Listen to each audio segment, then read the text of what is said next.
नमस्कार दोस्तों। आज हम उदर रोग की चिकित्सा देखने वाले हैं।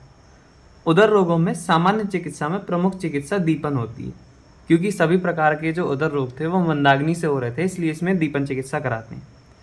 फिर दोषा अतिमात्र उपचयात स्त्रोतो मार्ग निरोधनात् संभव उदरम तस्मान नित्यमेव विरेचने, यानी सभी प्रकार के जो उदर रोग हैं उनमें नित्य विरेचन कराने का निर्देश मिलता है, क्योंकि इसमें दोष अति मात्रा में संचित होते हैं और स्त्रोतों का अवरोध होता है, इसलिए इसमें नित्य विरेचन जो है वो बताया जाता है। और आचार्य सुश्रुत ने उदर रोगों में अनुलोमन कराना प्रशस्त बताया है।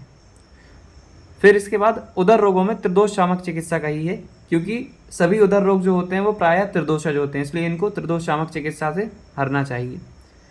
इसकी सामान्य चिकित्सा देखेंगे। वातोदर में संशोधन के बाद संसर्जन कर्म और फिर इसके बाद बल की वृद्धि करने के लिए दुग्ध का पान कराना बताया गया है।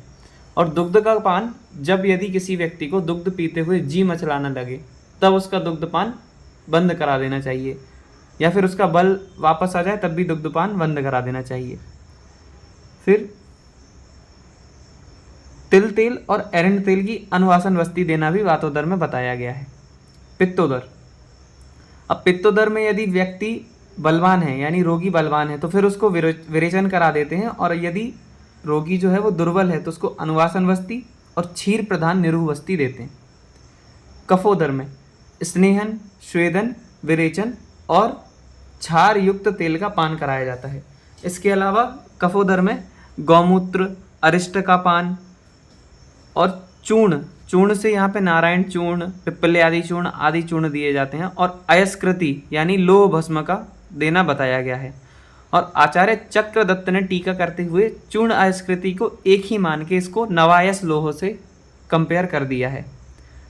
दुष्योदर में विष का योग, तो सर्प से दंशित कराते हुए विषमय फल को रोगी को खिलाना चाहिए, ये दुष्योदर की चिकित्सा बताइए। अब प्लीहोदर में 4 कर्म बताए। संशोधन कर्म, जिसमें इन्होंने स्नेहन, स्वेदन, विरेचन, निरूह और अनुवासन कहा है। सिरावेद, तो वाम बाहु में सिरावेदन करने को आचार्य चरक ने कहा है, और आचार्य सुश्रुत ने इसकी लोकेशन को स्पेसिफिक करते हुए बताया कि वाम बाहु में जो कुरपर होता है उसके मध्य शिरा जो होती है उसका वेदन करना बताया है।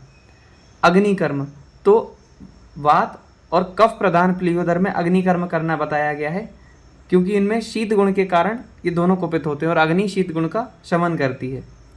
फिर चौथा बताया है सागुड़ अभय, यानी गुड़ के साथ हरितकी का प्रयोग, और षटपल घृत जो कि राजयक्षमा में भी प्रयोग में आता है, रोहितक घृत।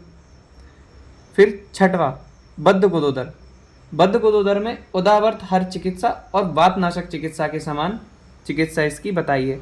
वैसे बद्ध गुदोदर को चिकित्सा करना थोड़ा मुश्किल होता है, इसलिए इसमें शल्य कर्म इसकी प्रधान चिकित्सा बोलते हैं।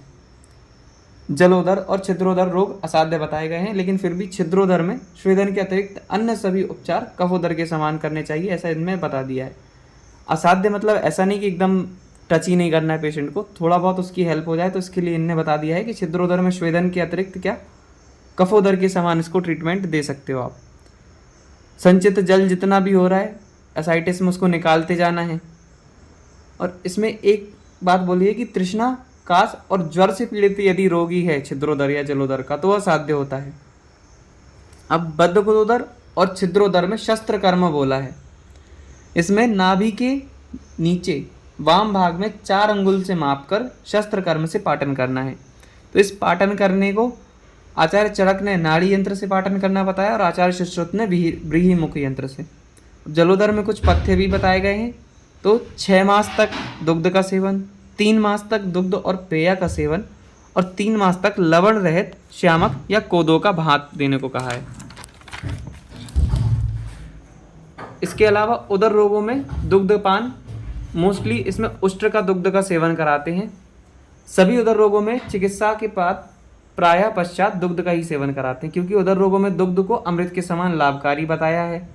सन्निपात उदर यदि है तो तक्र का सेवन बताया जाता है। उदर रोगों में चिकित्सा योग, तो इसमें देवदारवादी लेप, इसका सुखोष्ण लेप कराते हैं। पंचकोल घृत, यवादी घृत, चित्तक घृत, स्नूई क्षीर घृत, इसके अलावा नारायण चूर्ण, ये इंपॉर्टेंट है। तो नारायण चूर्ण का मुख्य घटक जो है वो सातला क्षीर या स्नूही क्षीर। इसके अलावा नारायण चूर्ण में त्रिफला और त्रिकटु के द्रव्य, अजवाइन, ये दीपनीय द्रव्य होते हैं क्योंकि ये दीपन का कर्म करते हैं।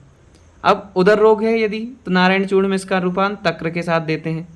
गुल्म रोग में बदर अम्बु यानी बेर के पात के साथ, आनाह में सुरा के साथ, वात रोगों में प्रसन्ना, यह एक प्रकार की मध्य होती है, इसके साथ, विटसंग में दधि व मंड के साथ, और अर्श रोग में दाड़िम अम्बु यानी अनार के रस के साथ, परिकर्तिका में वृक्ष अम्ल के साथ और अजीर्ण में उष्ण जल के साथ देते हैं।